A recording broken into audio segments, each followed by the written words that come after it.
So this is going to be the love story video that I promised you guys, and Mike is here with us to talk about all the details. So we're just going to get started. So in July of 2019, I was still living at my parents' house. I was going to turn 21 in September, and I was praying about what God wanted me to do, and so God led me to go to this church where Mike was a part of, and so I went to visit the church, and that was where we met for the first time. On Sunday was the first time that we met, and I remember we caught each other's eyes that day and basically fell in love from that first time. And it was basically love at first sight. At that time, I was not ready to get married, and I was not looking for a relationship, but I noticed him, and I did like him. And the first thing I ever liked about him was that he had this really gentle and kind demeanor. I just saw certain qualities in him that I really appreciated, and were things that I was looking for in someone who I would potentially want to marry. But like I said, I wasn't ready for marriage, and so I just kind of tried to not think about it too much, and was just focusing on areas where I needed to grow and change, because I knew I had a lot of maturing to do before I was ready to get married. Yeah, so she showed up at church, and I immediately saw, as she was getting help and counseling and working through different things that she was facing, I could see, I wasn't in those conversations necessarily, but I did see the results, and I saw her growing, and I saw her changing and becoming free of a lot of things. And it just really impressed me that she was dedicated to growing, and someone of integrity to not run from her problems, but face them head on and deal with them. And that was really impressive for me, because I didn't see that in very many people. And that was definitely something I was looking for in a life partner. So that really impressed me and definitely got me interested in her. So I definitely started to be interested in her, and I thought, well, maybe she would be somebody that I would be compatible with, and we'd be compatible with each other, And so I began to watch her and see, if her character stood. And over time, I saw that was true, that she was not just putting on a front, but that she was genuine and actually mature and willing to pursue God, and deal with issues and work through weaknesses, just like everyone should. So that really impressed me when I saw those things in her. So I started praying about whether I should marry her, whether would be good for each other.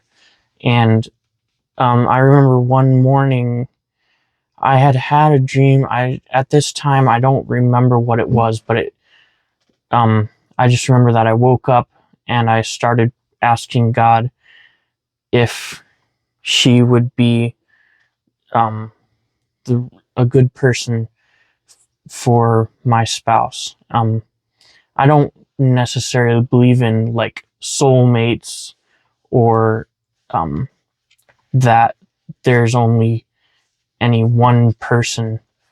So, but I did ask God to show me whether we would be a good match. Because in light of the fact that it's very hard to know everything about somebody, because they could be, hiding things, or a different person than they appear. So I just asked God to show me if if she was safe and if she was a good person for me specifically to be my wife. And so I started praying about that. And I also, I heard a testimony from someone at church who said that they wanted, I forget the details, but they wanted God to show them a white butterfly to fly by. And God did that for them. He saw a white butterfly fly by. And that really impressed me to think, that I could ask for the same thing. I do believe that God wants to do good things for his children. It's not a requirement and it's not always the case, but sometimes God wants to do little things like that for us. I have observed that. And so, you could call what I did a fleece. So I kind of put out a fleece, but it wasn't, I actually wouldn't recommend asking for a fleece because it usually comes from a place of unbelief and you're trying to manipulate God into proving that he's, with you or doing something for you. And I don't recommend that. Um, so I asked God for something as, more from the place of being his child and that I can ask for things. And so I asked God to show me whether Melinda would be a good spouse for me. So I just asked that God would make me run across a white Audi R8. That's what I decided to ask for, just kind of as an indication. And if I didn't see one, then obviously it was no. So that's what I chose, and I asked God to do that for me, in faith that I could ask for things. And so I was expectantly looking and waiting to see that, just as an indication. And sure enough, at the end of the month, I was driving home from work and I saw one very clearly, in the lane next to me. And so I took that to be a big indication that I was on the right track and that God was with me on that, or that I was with God on that, actually. So there were, a bunch of things besides that God used to confirm that I was hearing correctly. But that was the main thing that God used to show me that I was on the right track, regarding Linda. So at that point, I had gotten confirmation that I was supposed to marry her, but I didn't feel like the time was right, that I should wait. And so I was praying about how long I should wait. And I felt like I got back that I should wait till the beginning of the year because it was about that time, a few months out. So I was waiting for that time at that point after receiving the confirmation. So, yeah, I had moved to that church in August of 2019, and he had that confirmation happen probably over September, October, probably something like that. And yeah, it was a good thing that God told him to wait because I was not ready yet and I had a lot of heart work to do and healing and stuff. But thankfully, there were incredible people there that helped me to work through stuff and heal. And so, yeah, I basically used those few months to just work really hard on growing myself and changing and getting out of my comfort zone a lot. And so that was really good that I had those few months to work on stuff. But then I remember the specific Sunday that I knew that I was ready, and it was like December 29, or it was like the very end of the year that I knew I was ready. And it was during church. Mike shared a video by a man named Graham Cook, and it was about the love of God and how much God loves you. And I just remember it touched me so deeply, and I almost cried just hearing it. And I just remember seeing something that day in Mike. I was like, I'm ready. Like, I just knew that I had healed to the point that I could actually receive that love. And I felt like Mike was the one that God wanted to show me his love through Mike in a way I had never experienced. And so that was just the day that I knew. And interestingly enough, of course, God works in amazing ways. And that was the day that Mike also got the go ahead to ask me. So that day, everything was clear for me to go ahead and, ask her if she wanted to start a relationship with me. I wanted to be respectful and ask her that and make it very clear. Um, so everything was clear for me to do that. I remember from my perspective, I could tell something had changed. Um, I was just like after church kicking a balloon around. We had balloons at church that day. There was a party for somebody. Yeah, and so one of the balloons had fallen on the ground, obviously not helium, and I was kicking it around, and Mindy came up and started kicking it back to me. And she was still quite timid at that point, and so she opened up quite a bit just doing that, and it was interesting. And then she looked up at me, and the look in her eyes was very different from previously, and I could tell for the first time, she was actually open and interested, which was not what I had seen before. Yeah.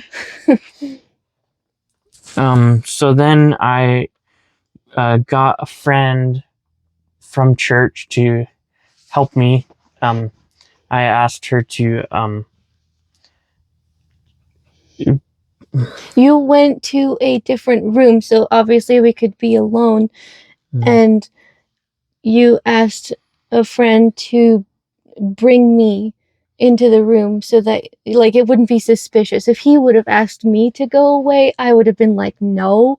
So a female friend from church to bring her in so that it wouldn't seem scary for her, because she was still very timid, and so I just wanted her to feel safe, and she wasn't at a place where she would have been comfortable being in a room alone with a man. Even if I knew he was safe, I still would have been too timid. Yeah. So I just wanted to make absolutely sure that she wouldn't be afraid in any way, and that she was safe. Yeah. And that I was safe. So that was just a precaution to make sure that she understood all those things. Yeah, so here's a bunch of notes that I made to make sure that I covered when I talked to her. So I said, first line, say I want her to feel safe. Tell her I see character in her that impresses me. Those are the things that I'm looking for in someone I'd like to get to know. Ask her if she's interested in starting a relationship, and ask her how she would feel about that. And she doesn't have to answer right away. So I had that conversation with her, and she didn't say anything at the time. She wanted to wait, so I gave her her space to think about it and get back to me. And so I waited overnight, and the next day she texted me, and my text literally said, my answer is 1,000 times yes. and I remember my heart jumping like, oh, not only is it yes, it's 1,000 times yes, you know. But I was so shocked when he asked me. I was not expecting that. Like, he literally blew me out of the water. I was so surprised.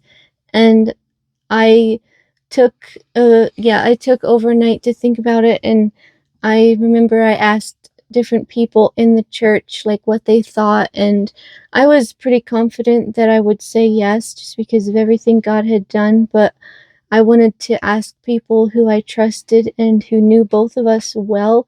So I asked their advice, and every single one of them said that I should give it a try. And so after praying and thinking about it overnight, I was very confident that this was the step that I was supposed to take. And so that's why I was so confident to say yes.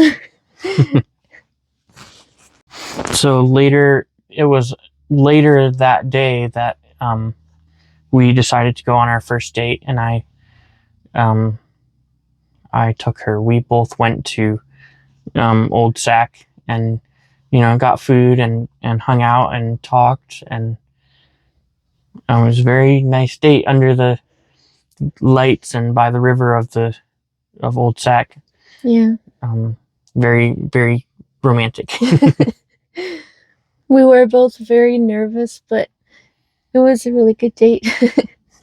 So we wanted to put some limits in place, just to be sure that we wouldn't cross any lines, because we had both never been with someone up to this point. So we wanted to continue that even till we were married, because we thought that would be a good thing. So we decided to put some limits in place to keep just to be respectful of each other and to keep anything from happening. Yeah. So we decided, what was it? We decided to keep it to like holding hands and maybe side hugs. I can't remember anything else, but I thought there was something else. But it was basically just holding hands or side hugs that we were going to do. Yeah, and it ended up being very nice. Like, we could express our love for each other, but it felt very safe, and didn't feel like we were taking advantage of each other or anything like that. Yeah. It was just very, very nice and a good, respectful time. Yeah. So for me, it was kind of interesting because I had a lot of emotional wounds, and so I had to learn how to open up to receive any physical touch whatsoever. And so for the first, I think it was like the first 2 dates that we had, we actually didn't touch at all because I was still afraid, and I had to open up and push past the walls that I had up. And so I remember we had talked about the boundaries we wanted, and we had agreed on what we wanted to do, and then I was stuck. Like, I couldn't actually hold his hand or give him a hug. I was too scared. And so, like, we literally had a time of pushing through that. So we, like, sat on the couch, and Mike, I remember that he texted me if I wanted to hold his hand, even though we were sitting right next to each other. He, like, didn't want to, what was it? You were just so scared. I wanted to soften it a little bit. Yeah. Yeah. Like, saying the words could have literally scared me. Like, I was really shut down still. And so, yeah, he texted me, "Would you want to hold my hand?" And at first I just didn't want to. I said no, but of course I did want to. And so I had to push through those walls. And so I had to, in that moment, choose to trust him that he was safe and that he wouldn't take advantage of me. And I knew in my head that he was safe to trust, but I had to put that to the test and choose to put it in action and actually hold his hand and, like, make myself vulnerable to him. And it took some battling spiritually, and I remember that Mike knew that I was struggling, and he knew that I was facing an internal battle, And so he started telling me truths about myself in a very like soft, gentle way, and I think he even whispered them like very quietly. And yeah, I remember that it really spoke to me, and I remember that like it sort of climaxed. It like started out really quiet and really slow, and then as it went on, like in my head I could feel this like marching battle going on in the spirit realm, and I was just like, okay, I have to do this. I have to push through that wall and actually do this. And finally I remember that I did it. I just pushed through, and I held his hand. And it sounds kind of silly saying like such a simple thing was so hard, but really it was those walls that I had up that I needed to push through, and finally I did it, and it broke through in the spirit. And yeah, so that just really helped me to open my heart to him. So we, talked to a lot of married couples that we knew who we could tell they had good marriages, and got their advice. And so we, while we were dating, decided to go down a list, try to both make lists of things that were important to us, things that were non-negotiable, things that were important, things that would be nice, pertaining to what we wanted in a spouse and how we wanted our future life to look like, each of us individually. And then we would get together on our dates and discuss those things. And time and time again, we talked about very serious things, many times non-negotiable, and we always lined up. We didn't find anything that was important to us that we disagreed on. I think the first thing we found that we disagreed on was a type of food that you didn't like. Yeah.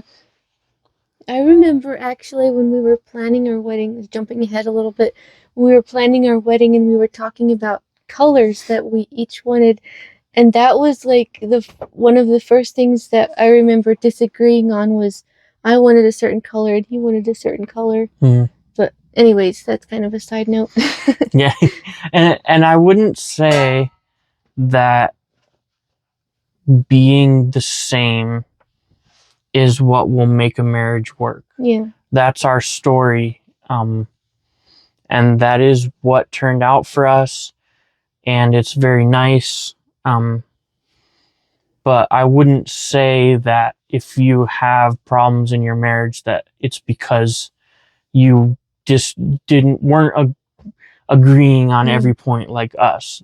The thing that's important in a marriage is being understanding of each other and listening and getting to know your partner, and not about being exactly the same on things. Yeah. But it does help, and it can be very important, especially as a Christian, because there are quite a few non-negotiables that you need to make sure that you're not marrying somebody that you're going to have huge disagreements on things that are a core belief that you're not willing to compromise on. Yeah. So that was kind of the whole question process, was making sure that we didn't disagree on some of those major things. I mean, even like, how we want to raise our kids and things like that. Whether we wanted to have pets even was one of the things we talked about. Yeah. Just stuff like that, making sure we weren't going to have any huge surprises that we were going to be like, what? Yeah. And so that was our dating time, was just getting to know each other, and very purposefully going down questions and eating and spending time together. And and we would like watch shows together and stuff. Like it's not like we always were just having these serious conversations, but we did spend a lot of time with serious conversations. And it also requires getting honest and like truly honest. Like we never lied to each other, like even a little bit. Like we were very open with everything, and we had to, like, even down to the smallest thing, like we were just honest and made sure that we were opening up about stuff and not hiding stuff, like even from our past. I mean, not to drag out skeletons from the closet, but like a lot of times your past does affect who you are in the present. And so we were careful to not just like push our past away and not deal with it. Like when stuff came up, we had to deal with it, and like, yeah, we had to process stuff together. That was another huge thing that we did. So, after going through all those things, I became confident that we should move forward with the relationship, and so I wanted to propose to her.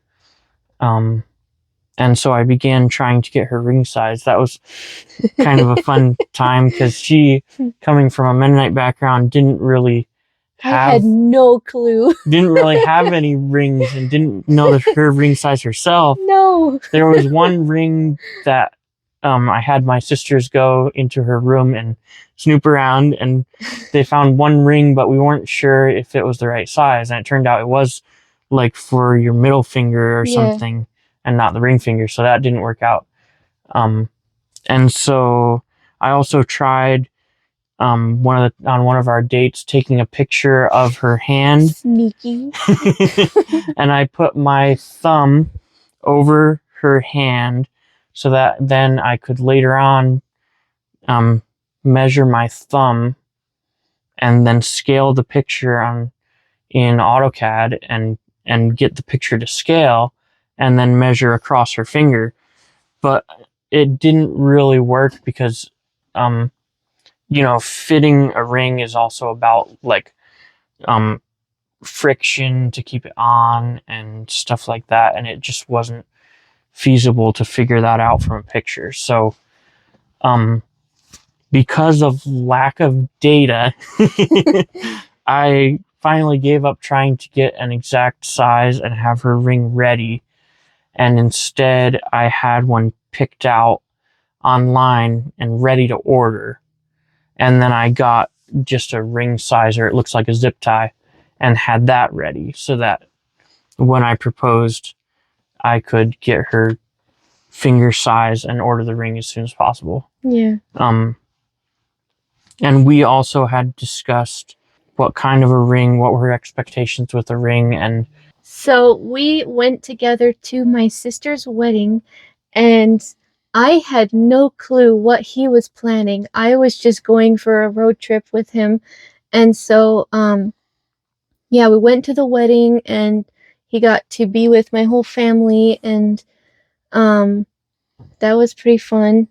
And then I remember we stayed at my parents' house, and the morning that we were leaving, my aunt, she said to me, "So, do you guys have any wedding bells ringing yet?" And I was like, "Oh no," like I was not expecting anything, and I had no clue what Mike was planning. And so, yeah, I was like, "Oh no, like we don't have anything planned yet." And so on the way home, we stopped at a rest stop, and I had packed us some food, and so we sat down at a table and we're eating, and poor Mike was trying so carefully to finish his food and not give away any clues. And afterwards, he starts telling me all these very sweet things, and I was like feeling all flattered because he was being so nice. Not that he wasn't nice. Not whatever, that's ruining it. You're good. It's okay. And so, I was like feeling very flattered. And then at the end, he's like, "Will you marry me?" And I have never been more shocked in my whole life. I was like, You should have seen her face. It I was was really cute. literally speechless. I could not say anything. I was so shocked, and I couldn't say anything for so long that he was worried that I was going to Yeah. say no. And finally, I found my voice and I said yes. And yeah.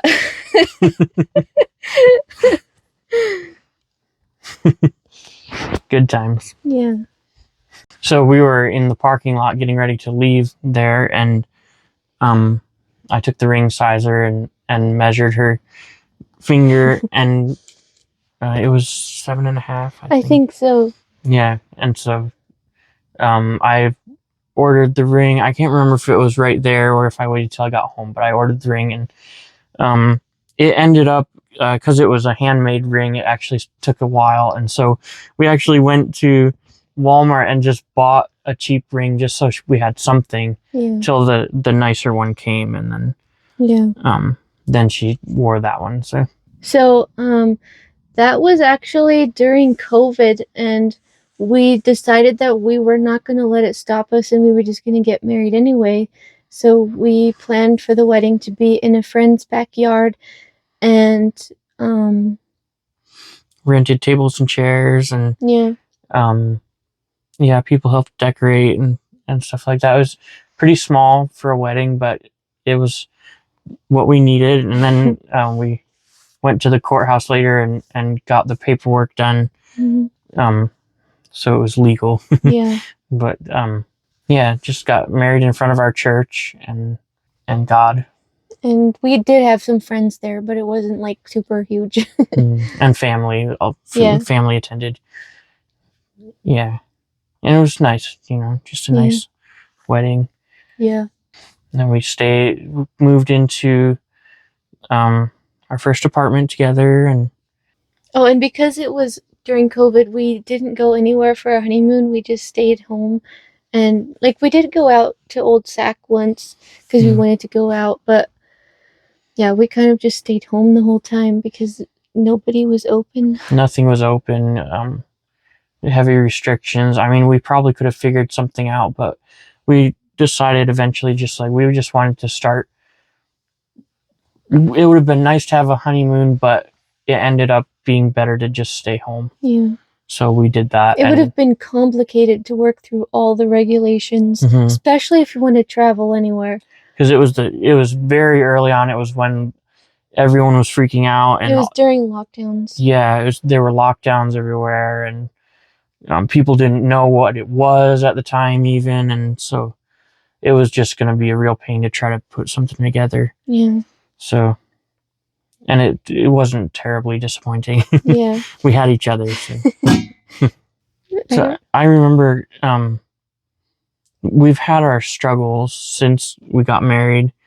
It's not all butterflies and rainbows, but it took a while for us to have our first fight, even then it was hardly a fight. It was just like I did something that triggered her, and then she shut down. She really had to learn self-assertiveness, and it was almost completely non-existent at the time. And so I did something that she didn't like that triggered her, whatever.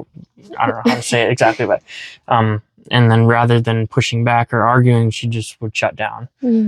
And so our first fight was basically that, just me triggering her and then her shutting down. And since then, you have learned. Well, I did have people who I could talk to about it, and so I learned through them that I had to learn how to actually say my opinion, because I needed to find my voice in marriage. I didn't know how to say what my needs were, and so that meant that my needs would go unmet if I didn't actually say what I needed. So I had to figure out what I needed and actually communicate that to him and let him meet my needs. So that was a huge thing I had to deal with. And it probably took me a couple years. It's been 3 years and I don't know. It's probably not quite been 3.5 years, but it's been a couple years, and it's taken me like almost that whole time to learn how to communicate better and be a more gracious wife. So over the few years that we've been married and through that process, we've just learned several things that are important. I have learned always to listen well and give her space when she needs it, when she shuts down, to just let her have time to process and calm down, I guess you could say.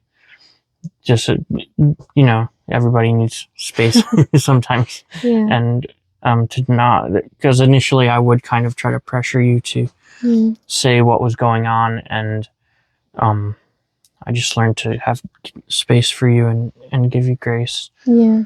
And have patience. Yeah.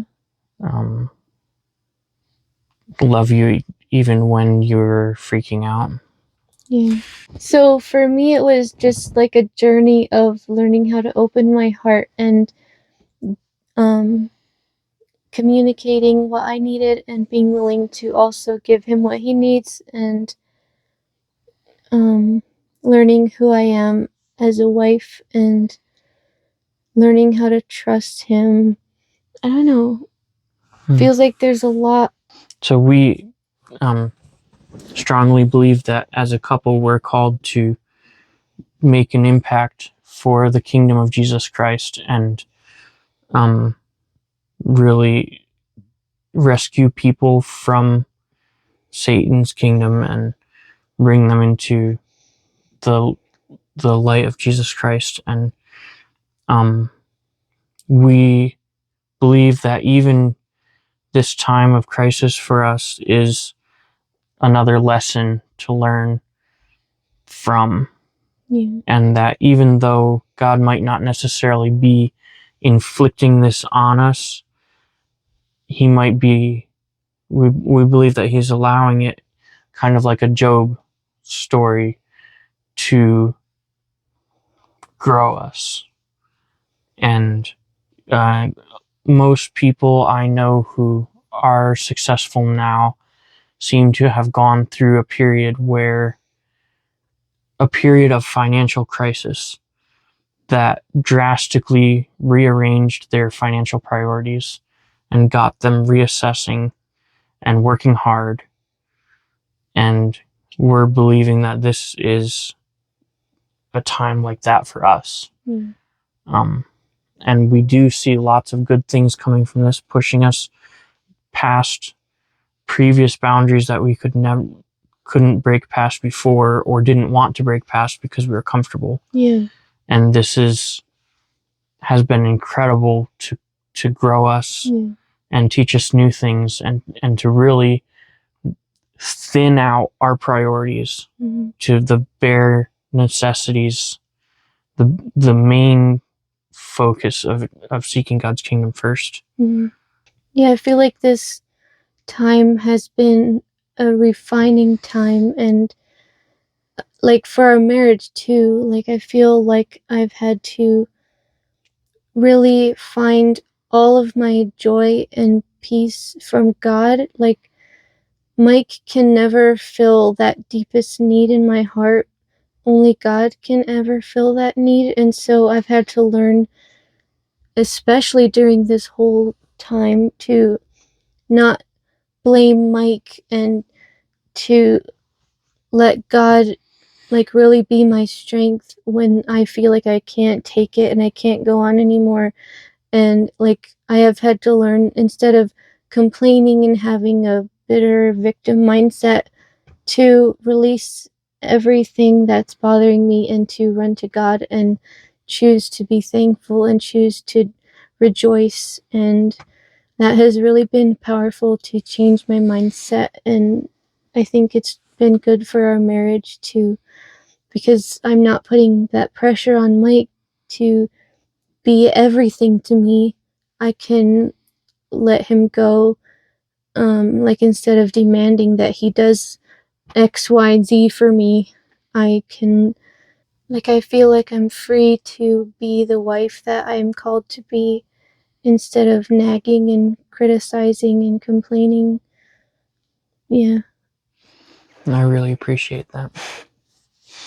You're amazing.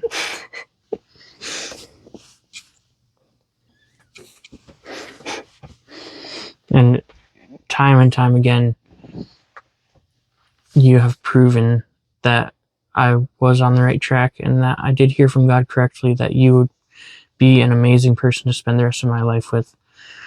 And you are continuing to produce personal growth, and you are maintaining that character that I saw in you back when I first became interested in you.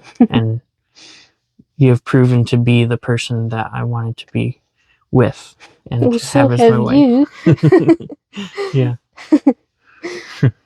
So anyways, I guess that's it for our love story. Hope you guys enjoyed following along and hearing all about it. So thanks guys for watching, and we'll see you guys in my next video. Bye.